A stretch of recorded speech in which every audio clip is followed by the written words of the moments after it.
Why am I not satisfied? I have a wonderful husband. I mean, he loves me with every breath. Of course, I love him now and have loved him for many years. He provides great support to our family. The girls adore him. He's a great person to be around. Neighbors are not shy about asking him for help with anything computer-related. And believe me, they ask for a lot. I never suspected that he wanted another woman other than me. He doesn't even flirt. Derek almost always satisfies me in bed and gets upset if I don't reach my peak. I know he's a pretty good lover because I had a few lovers before we got married to compare. Derek was the best I've ever had, but I came to the conclusion that my knowledge base was over 20 years old. For most of our marriage, it never occurred to me to stray. At least until the incident with Roger. See, as I approached 45 and wasn't too far away from being an empty nester, I found myself needing more reassurance that I was still an attractive woman from someone other than my husband. Even though Derek always said I was more beautiful than ever, I can see myself in the mirror. Breasts that were pert are now sagging. Wrinkles appear on smooth cheeks. I need to dye the gray in my hair. The butt that once fit in the chair is now starting to go beyond the limits. I can look good with makeup and the right dress, but for how long? I began to imagine in my dreams what another lover might do. I started thinking about how I could discreetly meet other men if I took the risk. Sometimes, when Derek and I made love, I would remember other men, such as television and movie stars. New, handsome, young guys who came to our office could excite me. I started sexing my work wardrobe, short skirts, bras that lifted my breasts, and one more button undone on my blouses. Compliments from men at work have increased. Changes in my wardrobe have been noticed. Roger was a nice man who flirted with me for several years at work, but I never took it seriously until one day I was feeling particularly frisky. It seemed like a bluff when we were left alone. He immediately saw through my bluff and locked the door to my office. Feelings that had been building up for months caused my morals to spontaneously combust. Without thinking about the consequences, I attacked him passionately and furiously. The clothes were taken off. My table was cleared. Everything happened quickly, and there was détente. It was amazing. We were lucky we weren't caught. Our clothes were put on in record time. He left, and I sat in the chair, stunned, before putting the things back on the table. I used a lot of facial wipes and had to spray air freshener to kill the smell of sex. The excitement of what we did was amazing. It took a good hour to get back into working mode. This supposed one-off fling left us both wanting more. Recognizing that our first time was too dangerous, we planned a more secret repeat. Once again, we managed to please each other and not get caught. Short, secret meetings soon became simply not enough for us. Roger came up with an idea for us to go on a cruise together. For 2 weeks we will be alone with no one around who could inform us.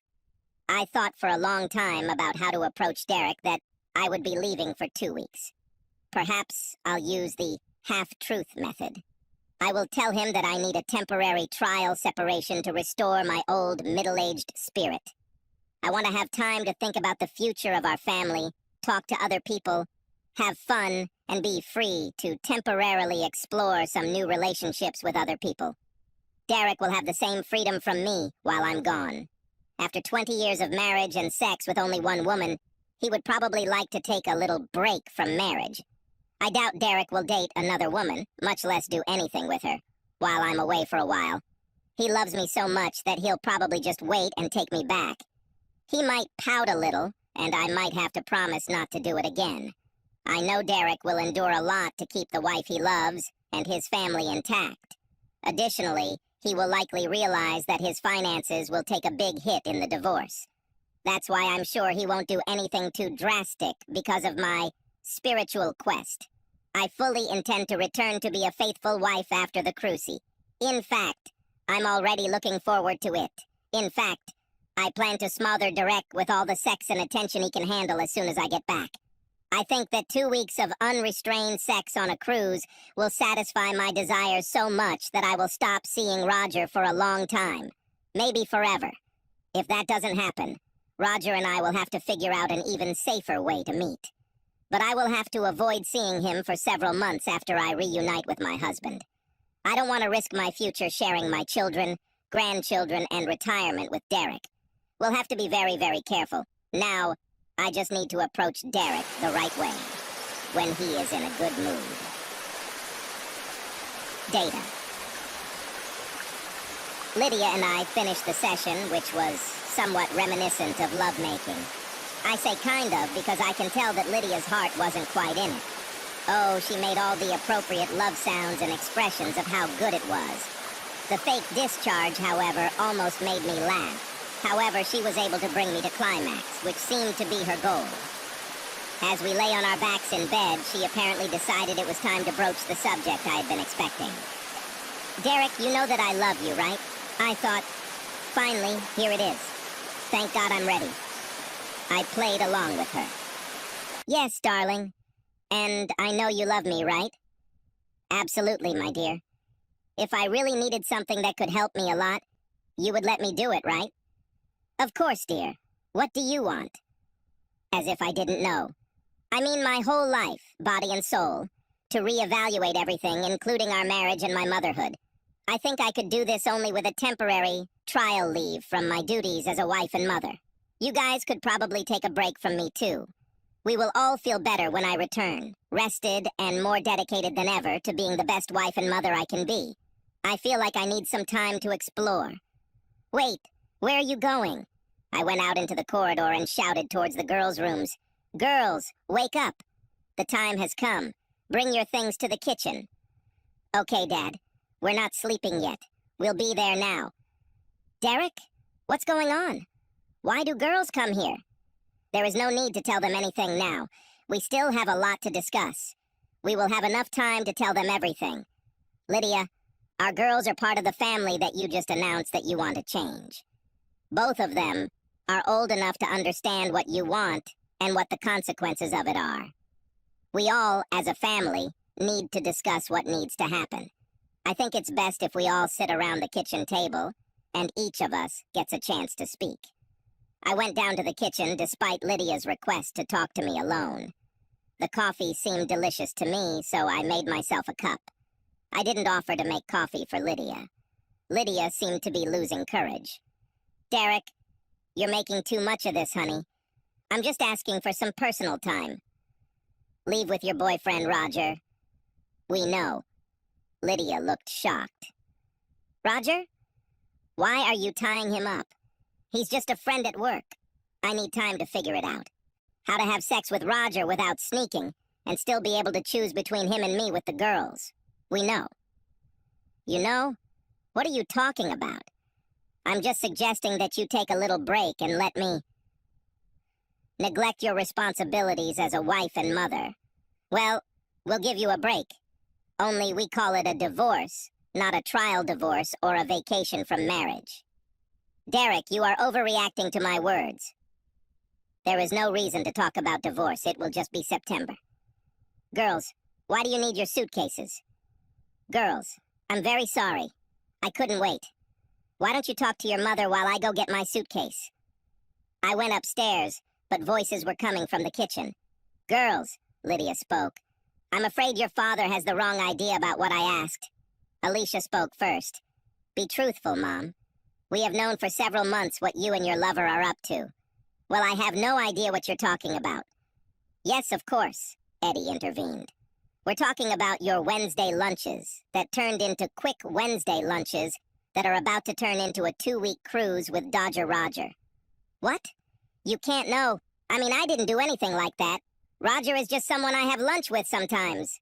Alicia took the initiative into her own hands. Oh, really? The first time you two decided to take your lunch break in your executive inn room, your dad got a call. Your office was looking for you. You and Roger have exceeded your hourly lunch limit. Dad said he has no idea where you are. When you returned home that evening, he made up a story about how he came to pick you up after dinner and didn't find you. You lied and told him you were dating your boss. It wasn't a lie. It was the honest truth. I was at a meeting with Mr. Albright. The secretary must have made a mistake. You know, she's not the most reliable person in the world. Since when did Roger become your boss in the room at the executive in his office? In any case, that's when Dad decided to hire a private detective.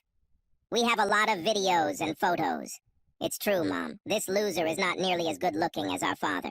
You became a cheater in your old age. How dare you talk to your mother like that? How dare you do what you do instead of acting like our mother? I heard Lydia answer with some anger in her voice. If your father suspected something, why didn't he tell me directly and stop me?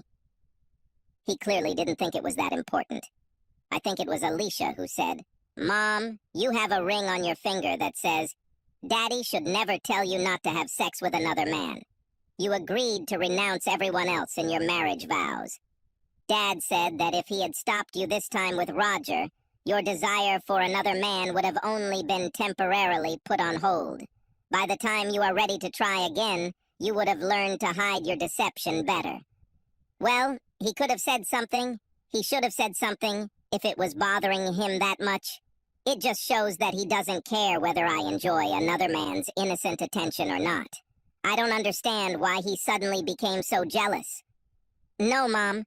He didn't tell you anything because he needed time to prepare. His lawyer and accountant were working to stop you from getting your dirty little hands on his money in a routine divorce. He didn't want the threat of financial ruin to influence his decision whether to stay married or not. A few weeks later, he came to us and told us what was happening. He showed us a video.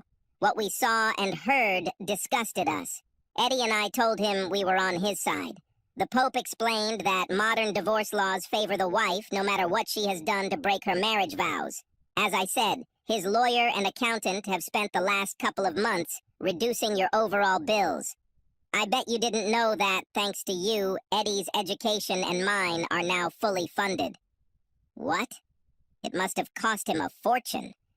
Where does he get the money from? Oh, shit. I understand now. He knows I won't try to get my college money back. This is downright mean of him. And you two conspired with your father against me, didn't you? No, Mom. It was you and your lover who conspired against our family to either turn a blind eye to your lasciviousness or allow you to destroy us while you run away with your lover and a big chunk of Daddy's money. We were just covering our asses. And it takes a lot to cover your ass, sis. Eddie's remark made them both giggle. Little creature. Big beast. And now, girls, I said, going downstairs with my suitcases. Lydia looked shocked.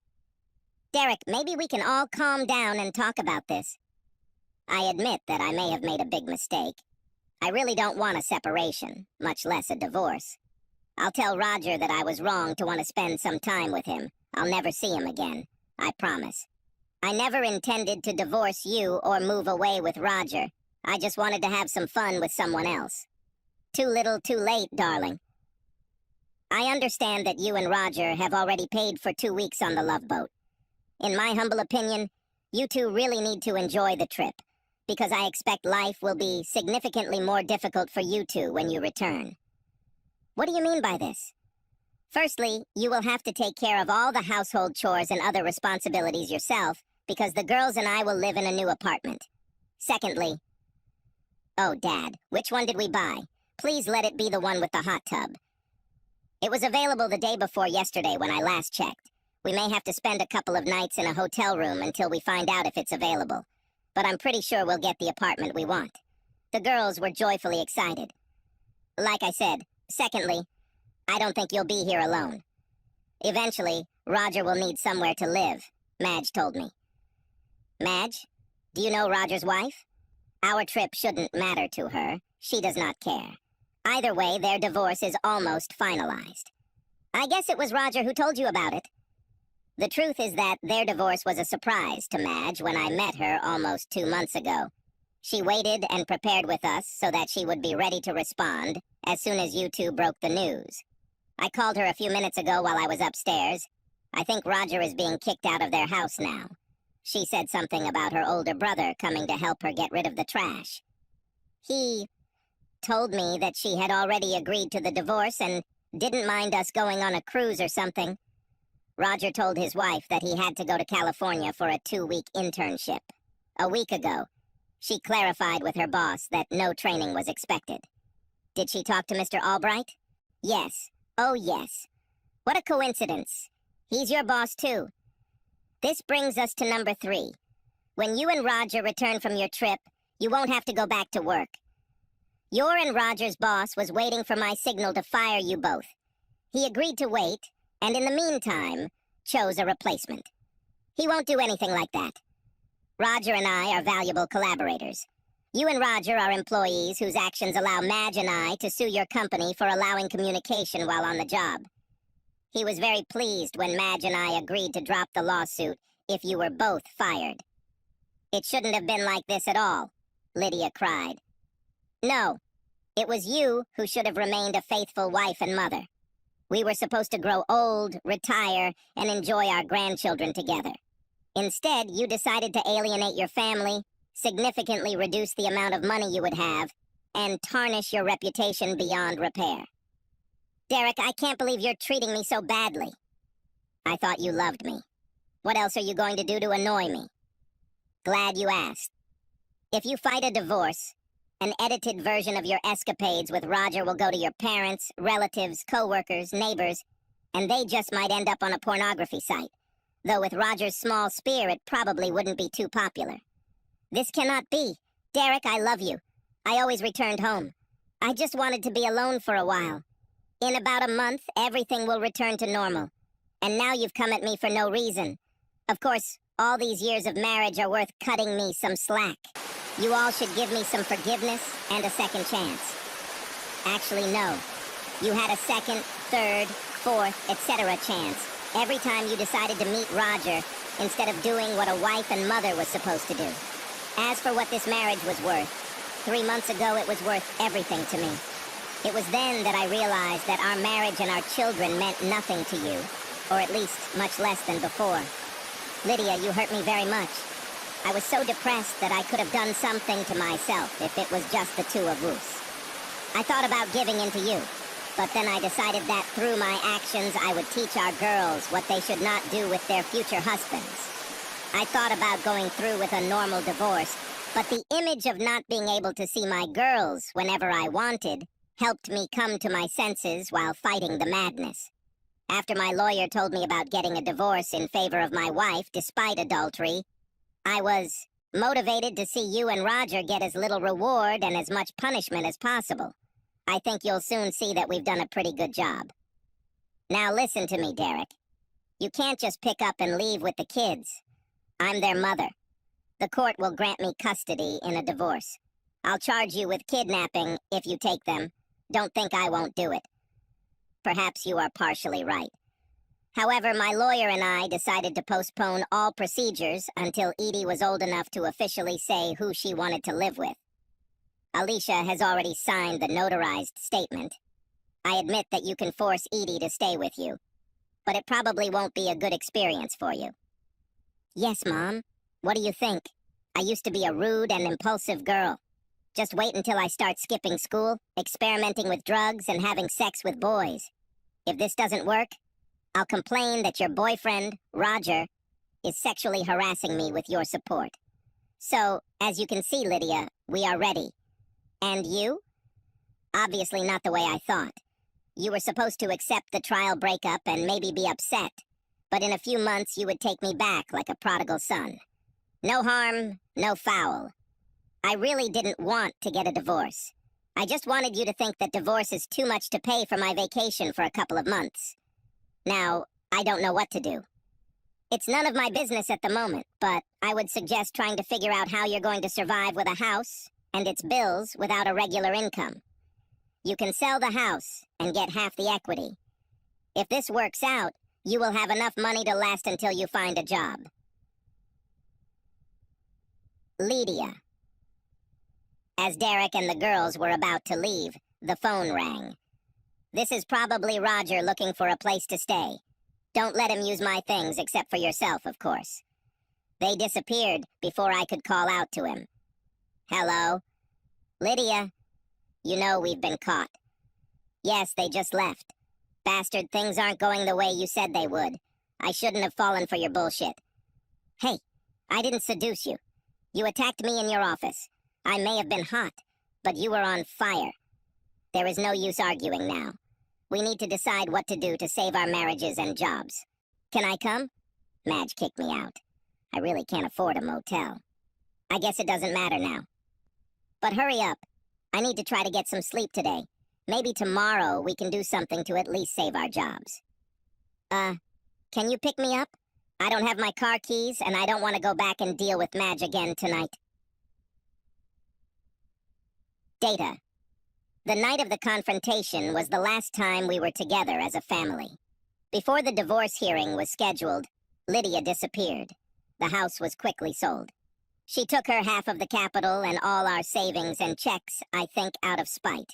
I wasn't worried. Most of our property went towards prepaying for the girls' college. My share of the house was only about $20,000. We took out a home equity loan a few years ago to build a back deck and patio, so our equity at sale was lower than it was a few years ago. I used the money from selling the house to replace our emergency fund that I used to fund the kids' college. With my income and no alimony, I didn't really need the money. In the end, due to Lydia's actions, I decided to wait a year and go through with the divorce due to her absence, which would prevent her from coming back to me later for money or custody. I was not interested in her return. Roger surprisingly stayed in the area. I heard that he found a low-paid job and lives modestly, on his own.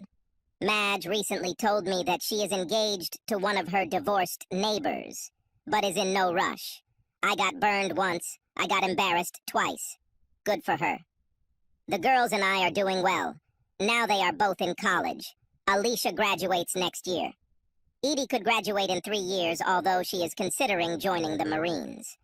The girls correspond with their mother on Facebook, but do not share information with her about me or with me about her, as I requested. I work at my old job and have a friend with benefits who is a divorced school teacher. Now that my girls have moved out and her son is heading off to college, she'll probably move in with me soon. We didn't talk about marriage, but we did talk about commitment and exclusivity. My sex life has never been better. She takes pills and we use condoms. You know I have to be on my guard. Lydia Derrick knew, of course. The girls are willing to keep in contact with me, but they said that their father does not want to give information about him or receive information about me. God, it's like the first 20 years of our marriage were nothing. In those years, I was a good wife and mother. Damn it. I worked a lot at home and at work. My money, along with Derrick's money, went towards maintaining the house, girls, cars, and all our bills. I contributed enough that I didn't feel guilty about taking the rest of our checks and savings, what little was left after Derrick went crazy. Fund a women's college in advance? A brilliantly smart move on his part. How could I dispute this? I'm not such a creature as to chase this money.